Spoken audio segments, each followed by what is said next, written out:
Awesome. Thank you so much. I'm Paige of an Alcoholic. And yes, technically where we got to last week was on page XXIX. But in very typical Paige fashion, somebody, it was me, did a terrible job managing the time. Will it get better this week? Nope. I won't even say don't get your hopes up. It's straight up nope. And so even though where we left off is page XXIX, what we're going to do is we're going to start at the very bottom paragraph of page XXVIII. And what we did last week was we read through and broke down the cycle of alcoholism. And this is such vital, important step one information that we're going to not just do some review, but we're going to take the words on the page and we're going to begin to see them in a visual sense. So that's what's happening. Hold on. And then I'll put me in the corner. And then, boom, yeah, I always feel like a little sparkle muffin, like, woo, look at me go, focus. All right, so XXVIII, very, very bottom paragraph. Now, last week, if you're here, you'll already have some notes in your book. But it kicks off with men and women drink, and you probably have men and women crossed out, and instead written there is the word alcoholics. Because we are talking about alcoholics, not average non-alcoholic people. But alcoholics drink essentially because they like the effect produced by alcohol. Now, as an alcoholic, the effect that I'm after is right here. It is that sense of ease and comfort. It is that relief, that release, that I get when I take that drink. Some of you guys know what I'm talking about. In fact, I'm pretty sure all of you know what I'm talking about. You know that 3-drink glow, 6-drink glow? I take that drink and everything is okay. And it talks about that sensation is so elusive that while they admit it is injurious, they cannot after a time differentiate the true from the false. And we would have made a note in our book that that is the obsession of the mind. But for those who are here this week for the very first time, the mental obsession is the thought that I have when I am sober. In fact, when I am as sober as I am today, but my illness is untreated. It is a thought that is a lie, but I believe the lie. This time will be different. Nobody will ever know. I'm hanging out with people in the UK. There's no alcoholics over there. It'll be different this time. It looks like I'm going to kill myself anyway, so why don't I get drunk? It looks like a case of the suddenlies. And just as much as the case of the suddenlies, it looks like a thought that is on me all day, that wears down my willpower, what little willpower I could muster against it. And I take that first drink. And this obsession of the mind is vitally important. It's so important that we're going to look at chapters later on that are almost solely dedicated to understanding the obsession of the mind. You see, the obsession of the mind is what makes this a hopeless condition. It's that idea that I am trying to stay sober. I want to stay sober. I need to stay sober. But it is the obsession of the mind that takes me back again and again and again to the first drink. It talks about to them, their alcoholic life seems the only normal one. I didn't know what it meant to be an alcoholic. I did not know what was wrong with me. And it says they are restless, irritable, and discontented. And if you're here last week, you'll have a little note that says the spiritual malady. Now, that restless, irritable, discontent, that is how the alcoholic feels sober. Now, the spiritual malady is not limited to alcoholics. There are non-alcoholics who go through life restless, irritable, discontent. And I always like to make the joke, you can find them at your HOA, your PTA meeting. You know, you go to your Asda or your Aldi's. I can't remember which one's in the UK. But you know what I mean? You go in the supermarket. Ooh, you will find some spiritually sick people. So it is not limited to alcoholics. But it is important for somebody like me to understand that when I put down the drink, I don't feel better. Actually, that's not true. When I put down the drink, I feel better. You guys know what I'm saying? I feel better. I feel that depression so bad I can't get out of bed. that anxiety that feels like somebody is stabbing my shoulder blades, that hole in the depth of my soul that nothing can fill. I feel that better. It feels like I'm a raw, exposed nerve ending and I'm on the Isle of Skye, and it's like, man, like for some ungodly reason, the wind keeps blowing. You know what I'm saying? Like, I am not okay sober. And I'll point something out. This is a doctor writing. He's like, the patient appears to be a little restless, irritable, discontent. I mean, I'm crawling out of my skin. Now, again, alcoholics are not the only people that experience the spiritual malady, but I believe we're a little like the canaries in the coal mine. You see, back in the 1700s, 1800s, what they would do is they would have coal miners that would be down in the mines. And it was an incredibly dangerous job, and at any time poisonous gas could be released. And so what they would do is they would bring down these canaries, and these canaries would chirp and tweet and make noise. But you see, the thing about birds is that they're incredibly sensitive to gas. And if any gas was released, it would take out the birds first. And it would be, the silence would be a sign to immediately get out of the mine. And I feel like people like us are a little like spiritual canaries. Everyone suffers from restless, irritable discontent. Who experiences it? I do think there's some people that probably don't have the spiritual malady. Wonder what that's like. But it's important to know the effect that the spiritual malady has on me is not the same effect that it has on that person that's a little controlling at the PTA meeting. That spiritual malady in me is fueling the obsession of the mind. It is fueling that thought that I have that tells me I can take that first drink.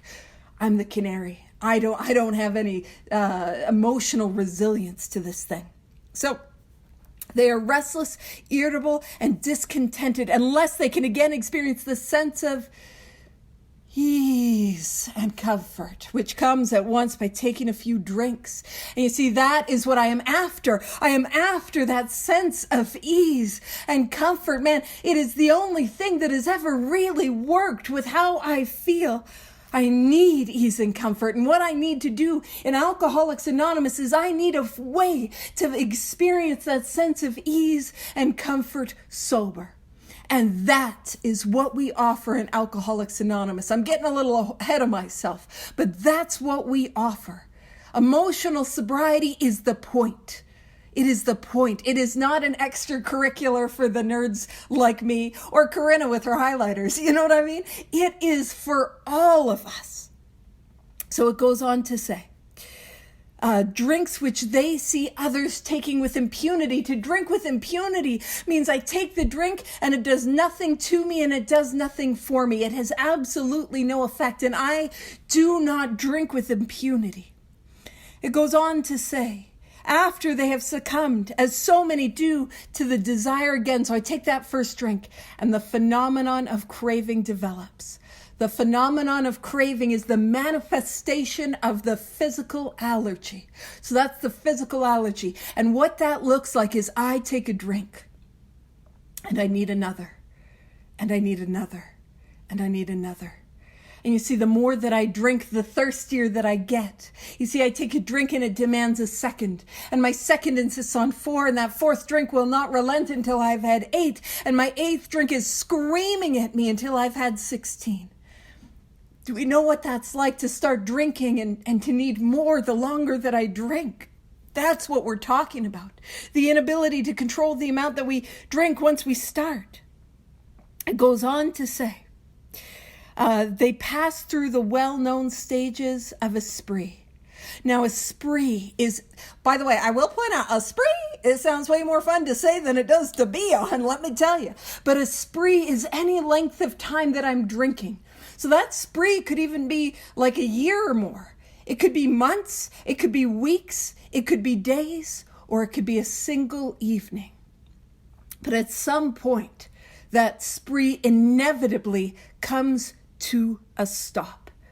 And it says, emerging remorseful. So we emerge out of the spree And that's that morning after, where I'm fueled with that guilt and shame and remorse and regret and self-hatred and self-pity. And I can't believe I've done it again. You know, I didn't have a cell phone when I was drinking. I've been sober a little while and I wasn't that functional when I was. But I can imagine that, like, man, you don't even want to look at your phone to know what you've done. That feeling of guilt and shame and remorse and self-hatred. And that emerging remorseful fuels us to say the most infamous words that we will ever say. Our firm resolution not to drink again. And that's that I'm never going to drink again. Never again. I promise I'm never going to do it again. Now, early in our drinking careers, often that never again is a bit of a softer swearing off. I mean, anyone here ever swear off driving after a DUI? Not the drinking, but swear off the driving. You know what I'm saying? So we have some of these softer swears off. But we all reach a point where we say those magic words that have no magic in them. That's it. I am never going to drink again. And they have no effect. And that is of vital importance to understand for an alcoholic. My firm resolution has absolutely no power to keep me sober. The need, the want, the desire to stay sober has no ability, no power to keep me sober. It goes on to say, this is repeated over and over. And I always like to add, and over and over and over and over and over and over and over and over and over and over, getting sick of it. Yeah, you're probably getting sick of living it too. And over and over and over and over. And it says, and so what we're going to, before we go to the less, let's have a look at what this means. So what this means is I come to the morning after I'm fueled with that guilt, that shame, that self-hatred. I scrape myself up off the bathroom floor and I say, that is it. I am never going to drink again. And then I'm thrust into the spiritual malady. And I don't know what that is. I don't know what that looks like. But I'll tell you what it feels like in my experience. Man, it's how I live my life. That feeling that I don't fit, that feeling that I'm not enough, the feeling that the world is wrong and it's too much and I don't know what's wrong with me. And that pain that I don't even know that I have sometimes fuels this thought. You know, I'm stuck in that place of self. I'm stuck with me and I got nothing that I can put between me and me. You know what I mean? It's me on me and I need some relief. And what happens is my mind remembers a time when I had that relief. And my mind tells me a lie. It tells me a lie. This time will be different. Nobody will ever know. This time will be different. You'll just have 3 drinks. You'll get it back together on Monday. You know, you're being miserable to everyone in your life. Or it looks like, you know, they're talking AA about finding bottom. If I go on this bender, I'll find bottom. In fact, maybe if I go on a bender, I'll have a real good surrender. It rhymes. Or perhaps we don't think at all. And there is no thought and we have a drink in our hand and we don't know how it happened. And what happens is I take that drink, the allergy kicks off, and off I go. But that spree inevitably comes to an end. I come to, and I say I'm never going to do it again. And it is inevitable that I will drink again. And see, that's what we're seeing. And what we want to do is my friend Terry, I do a big book study with him, and I'm pretty sure he stole this from Babe, and I'm pretty sure Babe's here. So, Babe, you're getting the credit. But he talks about how this is a book of mirrors. And what I want to do is I want to hold up my experience to this book, and I want to see, is this me? Is this my experience? Because what we're talking about right here is step 1. We're going to expand and expound and espouse step 1 quite a bit. But this is the thrust of what we're talking about. We're trying to see, because man, if I have examples from my own life of this cycle, what that means is I have this illness. And if I have this illness and I have experiences from my own life of this cycle, man, it's a cycle. It continues again and again and again. What that means is I can have a step 1 experience. That step 1 experience is not that I can never, ever drink again due to the allergy. That's a part of it. But that step 1 experience is that I will drink again. I have to stay sober. I need to stay sober. I want to stay sober. I can't possibly drink again. For me to drink is to die. I can't do it, and yet I will. And yet I will. This is alcoholism. And if we hold up our own experience to this, we can see, is this me? If we can think of times in our life where we said, I'm never going to drink again.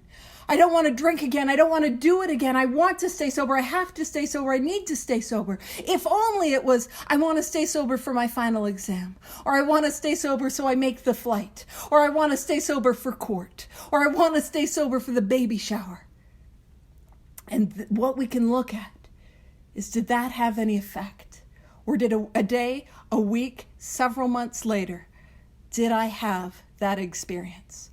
Did I have that experience?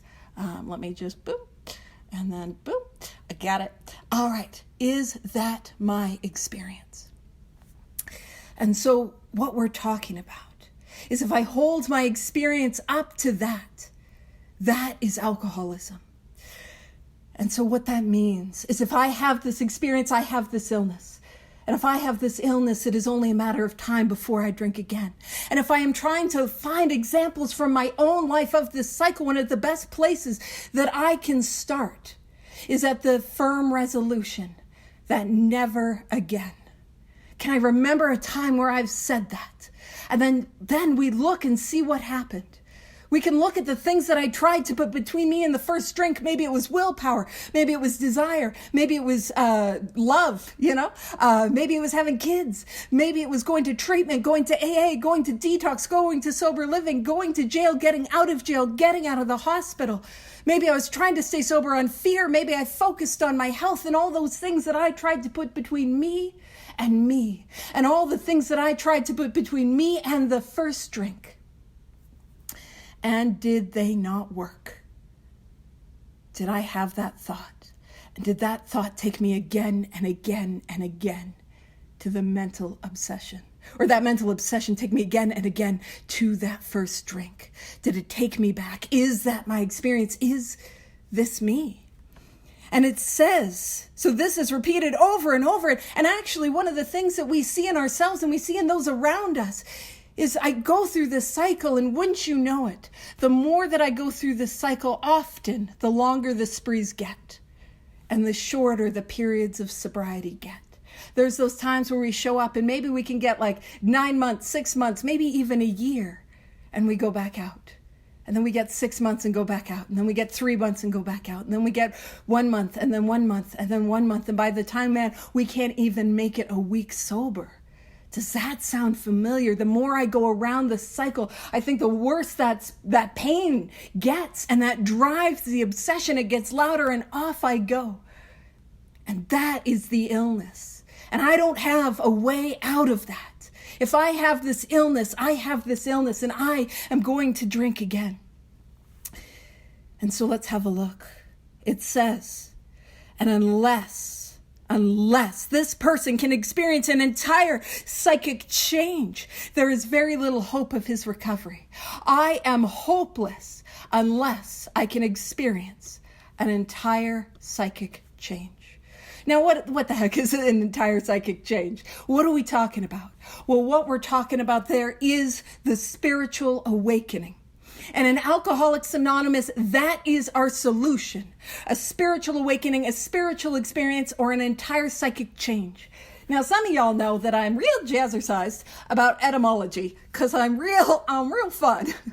Now, the word psychic, in its etymological origin, means of mind and soul. And some of us know that we can't change our mind using our mind, let alone change our soul. So that is our solution in Alcoholics Anonymous. That is what I need. If I have the illness that is laid out in this book, I need that solution. Now, step 1 is being able to see myself in this cycle, to see that the first drink is inevitable. That is step 1. Now, what step 2 is? We're not even talking about it, but I'm just giving some spoilers, spoiler alert, step 2. So what we're talking about with step 2 is, can I believe a spiritual awakening exists. Does it exist? I don't need to know it. I don't need to define it. I don't need to like it. I'm sure as heck not going to have one, especially if I'm still in this cycle. But can I believe that this thing exists? Does it exist? That is all that is asked of me. And again, it's talking about there's very little hope of his recovery. If I am an alcoholic, I am hopeless. And that's something that we've been emphasizing through this study. Hopeless, hopeless, hopeless. Because if I can see the hopelessness of my condition, then I can accept the hope that is on offer. So if I can see the hopelessness in step 1, that leads me to think maybe there could be some hope in step 2. I don't have the spiritual awakening in step 2. I don't understand it. I don't define it. It's just, could it exist? And again, I come to meetings like this with people like you. People who are happy and sober at the same time. People like Susan, if she was any better, she'd have to see a doctor. I'm quoting her joke from before the meeting. It's not my joke. I give credit. That's her. But you know what I mean? And I cannot deny that there is something that's happened. That's what I see. And I'm like, okay, could it exist?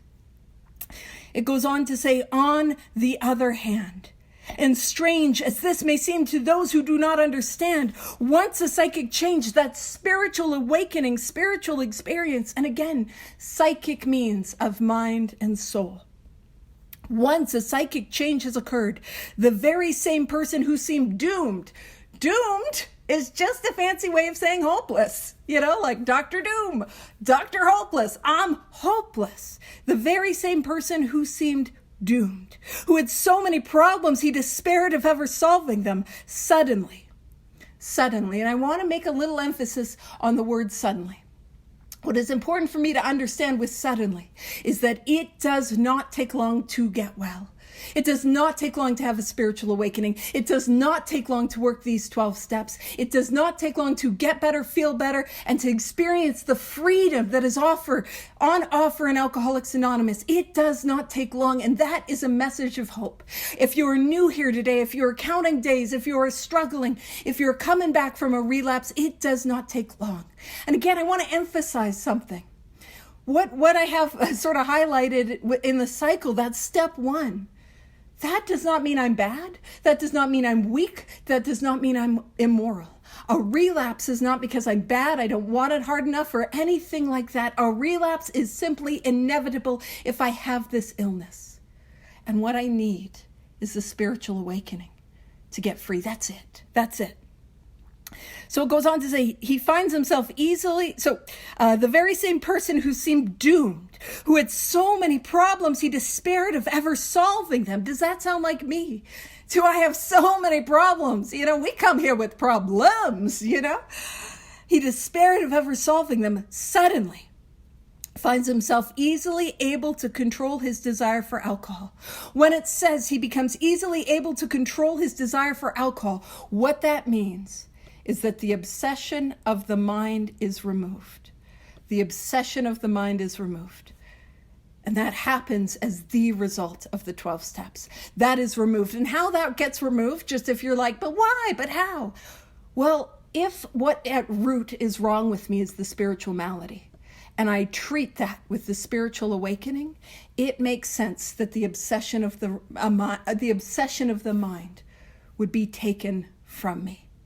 That just makes sense. So it goes on to say he finds himself easily able to control his desire for alcohol. The only effort necessary. Oh, rude. We want me to do effort? Come on. I gotta do some things? Not cool, man. The only effort necessary being that required to follow a few simple rules. So I don't like rules. Don't tell me what to do. What is that?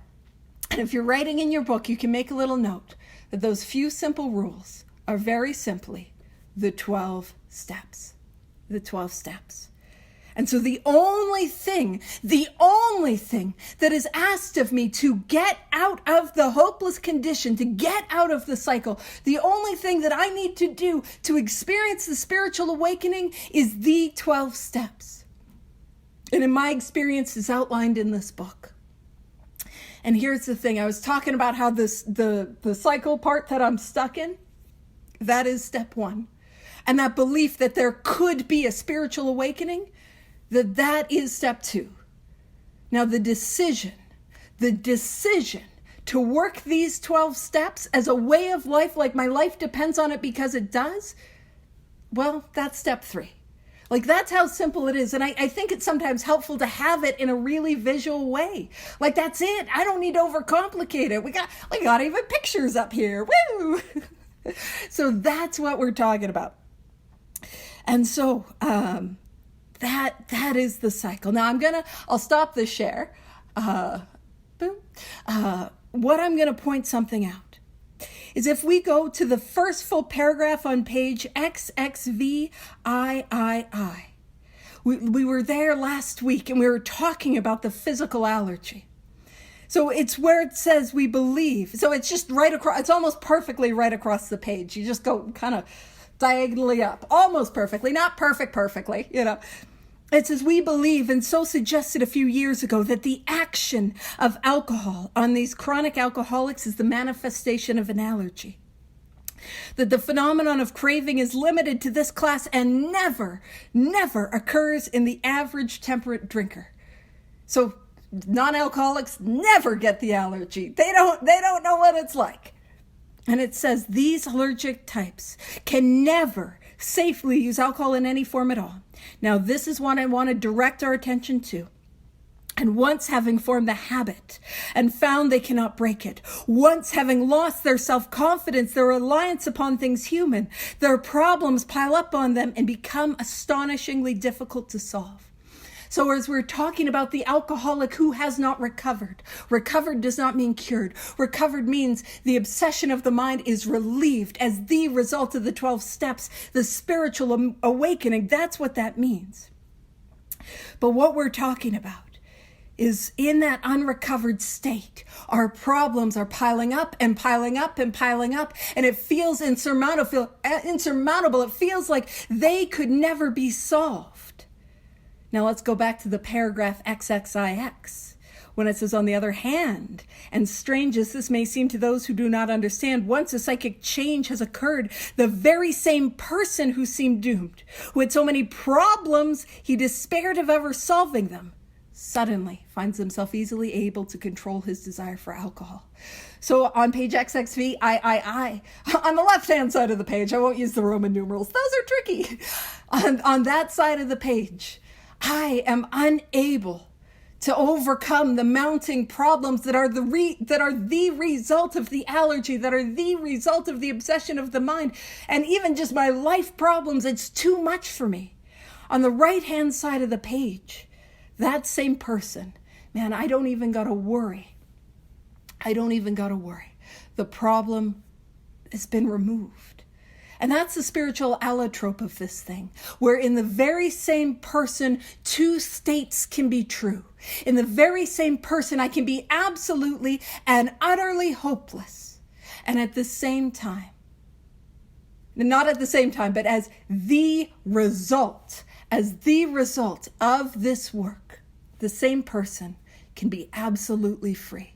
So again, if you're here today and you're struggling and you're new or you're hurting, what I want you to know is there is an answer to those problems. And for us, it happens through the 12 steps to produce the spiritual awakening. So that was probably most of my time on review. Good timing, good time management page. I'll keep coming back. Hope you guys do too. Didn't lie to you about that though. I was up front from the beginning. All right. So it says, on the other hand, it says men. Sorry, I'm all over the place, y'all. Some of us know. All right, so men have cried out to me. So again, this is Dr. Silkworth writing this thing. Men have cried out to me in sincere and despairing appeal.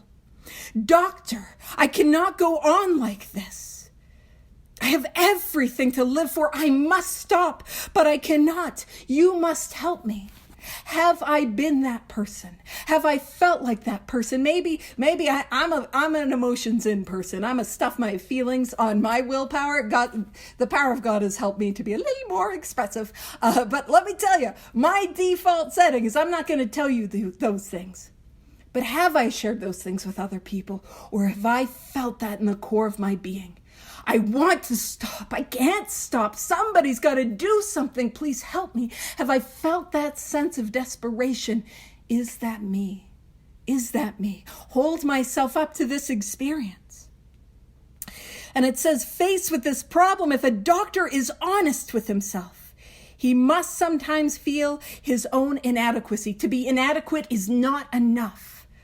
Although he gives all that it is in him, it is often not enough. So Dr. Silkworth, we were talking about in the last few weeks that Dr. Silkworth, in his career, now Bill probably pumped up the number a little bit, just a little, but in his career, he worked with something like 50,000 different alcoholics, different drug addicts.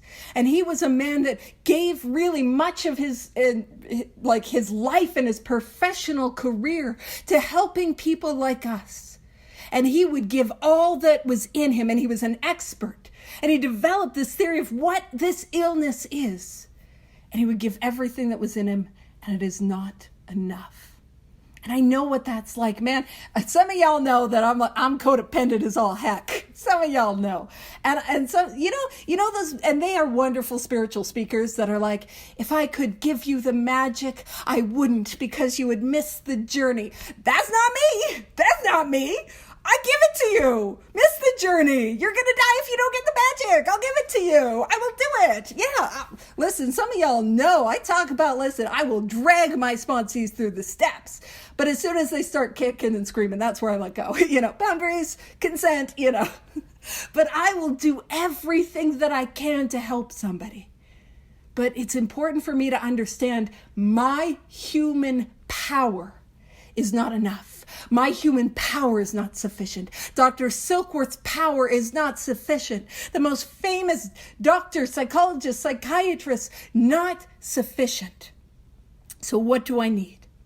It says one feels that something more than human power is needed to produce the essential psychic change. I need something that is more than human power. That's important. And here's one of those lines where I'm like, oh, Silky, getting a little defensive again. Silky. He says, though the aggregate, and an aggregate is like a collection of, or to accumulate. So though the aggregate of recoveries resulting from psychiatric effort is considerable.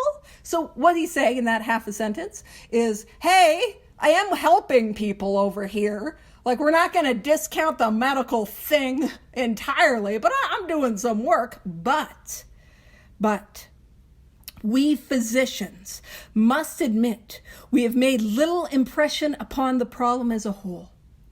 So he's saying, I'm doing some work, but for alcoholics, it's not enough. And it often doesn't work. In fact, this next line, now we're going to take this line and we're going to hold it up to our experience. It says, many types do not respond to the ordinary psychological approach. And let's see, did I try some of the ordinary psychological approaches? Did I try them? And did they not work? Did they not work? And not that those things are bad. The ordinary psychological approach is not bad. It's not wrong. But did it not work? And I'll be honest with you guys, I did not try everything. But everything that I tried failed. Is that my experience? That I couldn't experience contented, permanent recovery. And that was me. And I could look at all the things that I tried and man, they did not work. And if I am somebody that is here today and I can list off all the things that I tried that did not work, it's a good indication that I have this illness. And subsequently, that I need this solution. So, he goes on to say, I do not hold with those who believe that alcoholism is entirely a problem of mental control. What he's saying is there are people that are just saying alcoholics have weak willpower. I don't quite believe that. That's what he's saying.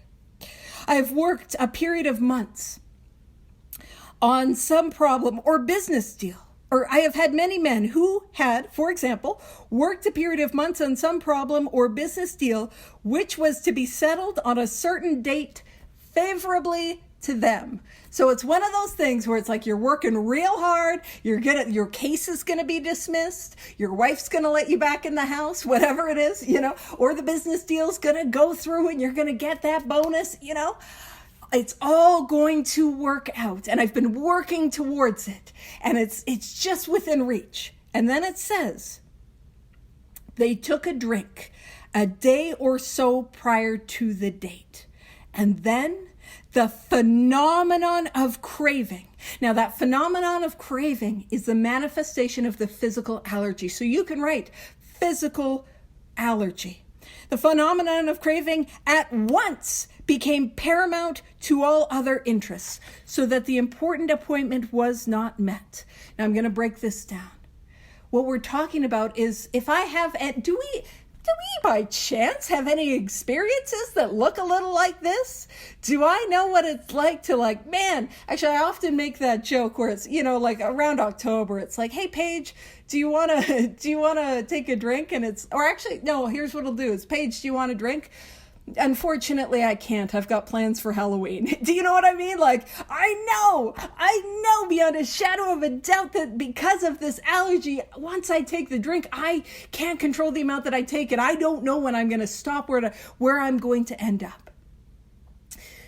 But also, I have that thought that tells me, no, but this time will be different. That nobody will ever know. Do you know what I'm saying? I'll have that experience.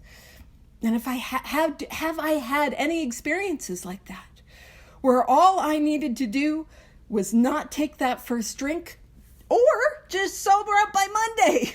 Do you know what I mean? I have this example. Where I was doing math upgrading.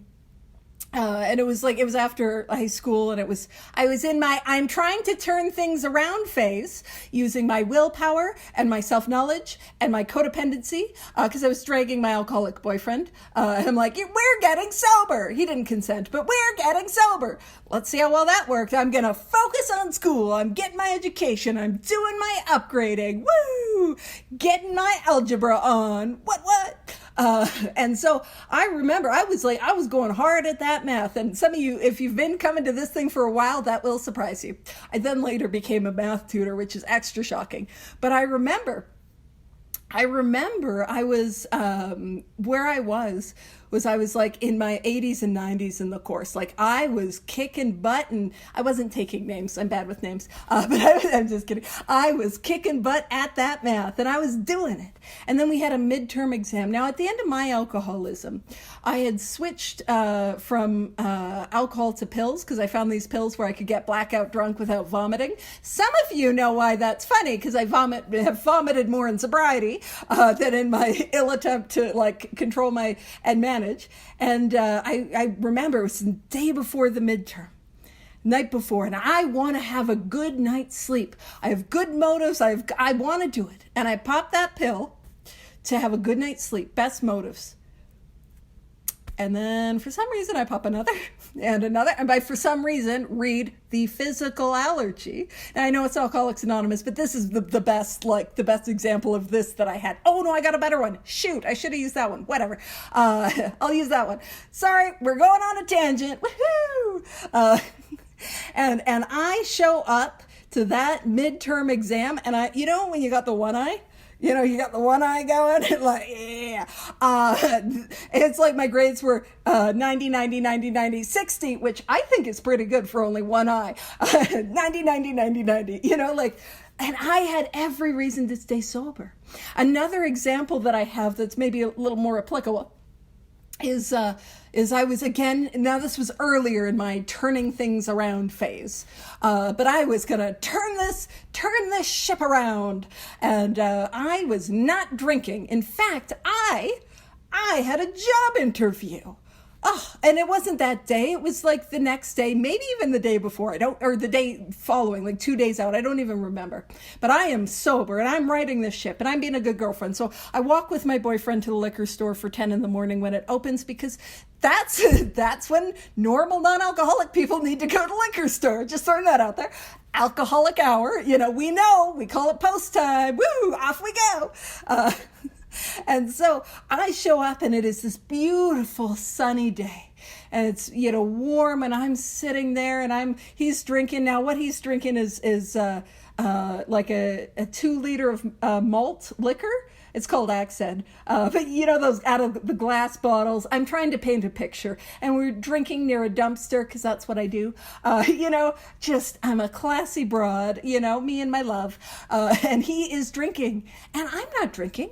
I'm not going to drink. I'm not going to drink. There is no way that I'm going to have a drink. But the sun's on me and I get a thought. And you know what my thought was? I'm just really thirsty. I just need a sip to quench my thirst. And I take a little sip. And it's an interesting thing. I'm sure you guys can relate to this. It didn't quite quench my thirst. I needed another sip. And wouldn't you know it?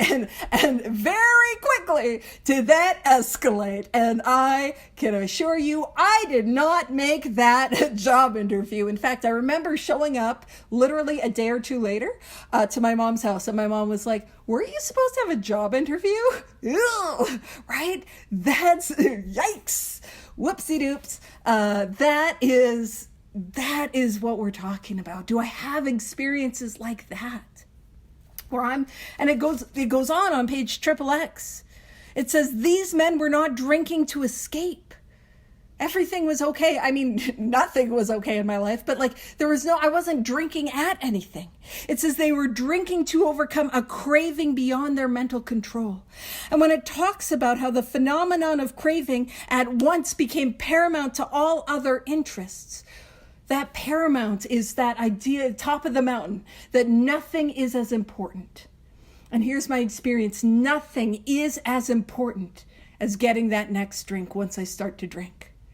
And you know what I mean? When I have that drink, nothing in my life is as important as the next drink. And all my alcoholism wants is one more drink. That's all it wants, is one more drink.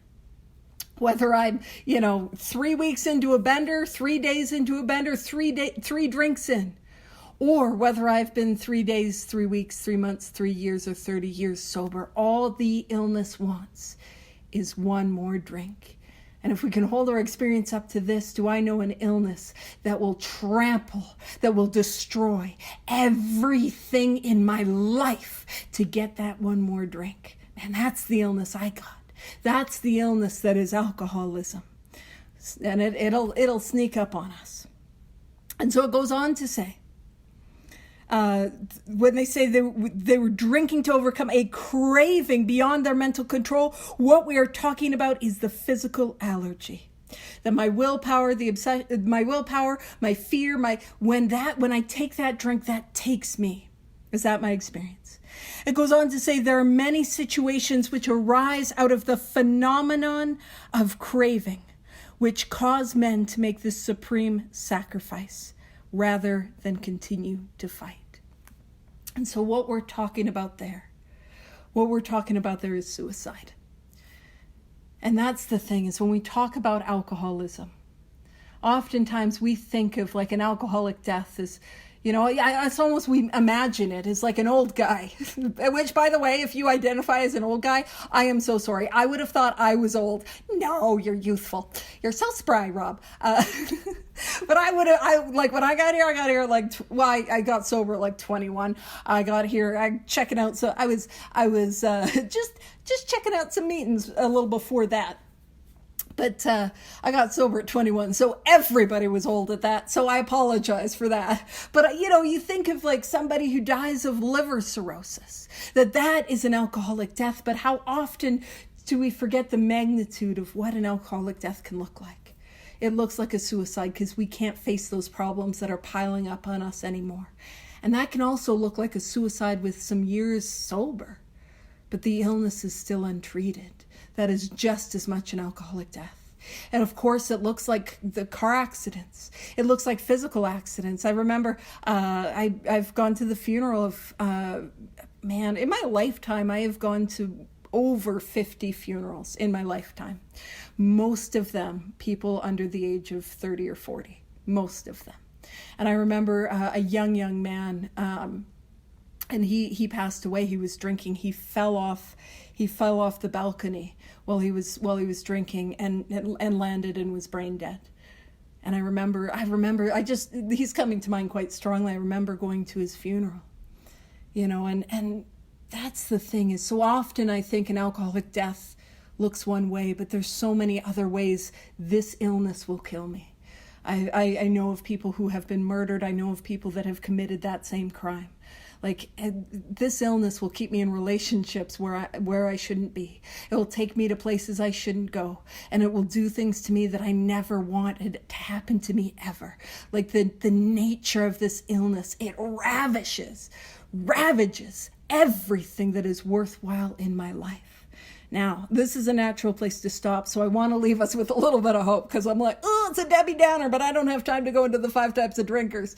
So what I want you to know, the truth of the matter is, as horrific as this illness is, it is as juxtaposed by as wonderful and freeing and amazing and beautiful the life that we get to have as the result of these 12 steps. And again, what I want you to know is, if you're new, if you're struggling, if you know the illness is on you, whether you're coming back, whether you're drunk, whether you're sober, if you know the illness is on you, what I want you to know is it does not take long to get well. It does not take long to work these steps. It does not take long to have a spiritual experience. It does not take long to experience the freedom that is available to each and every one of us. And those of us who have recovered, our lives, we're going to talk about this, we're going to come up on this page, but our lives depend on helping you. So please, let us help you. That's it for me. Thank you for letting me share.